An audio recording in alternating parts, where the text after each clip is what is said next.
Ladies and gentlemen, this is the 74th Miss Universe competition.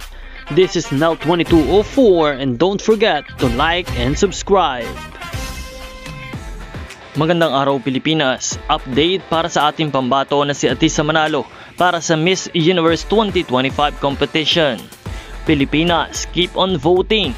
Tulong-tulong tayo para maging number 1 si Atisa sa lahat ng categories. Magbayanihan na tayo mga kababayan dahil nagsimula na nga ang botohan sa Miss Universe.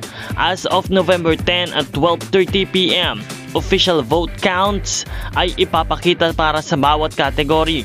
Makikita natin kung saan siya nangunguna at kung saan kailangan pa ng dagdag na suporta.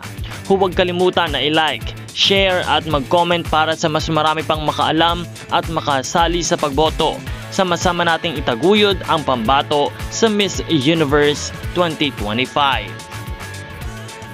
Narito ang kanyang official count on votes as of November 10, 2025, 12:30 PM.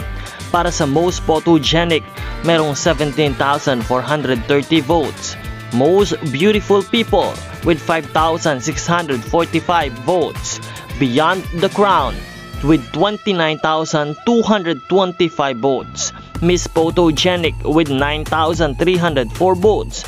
Miss Congeniality with 2,940 votes. Best Skin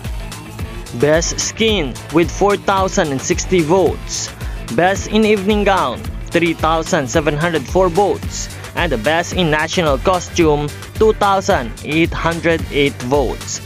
Keep on voting Pilipinas and supporters of our very own at Maria Atisa Manalo. How to vote? Download the Miss Universe app and sign up.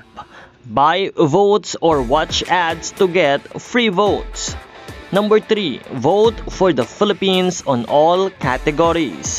Maraming salamat mga ka-pageant lovers at maraming salamat sa ating mga supporters. Huwag kalimutan na mag-subscribe for more updates. Maraming salamat po. Support your favorite candidates and leave a comment.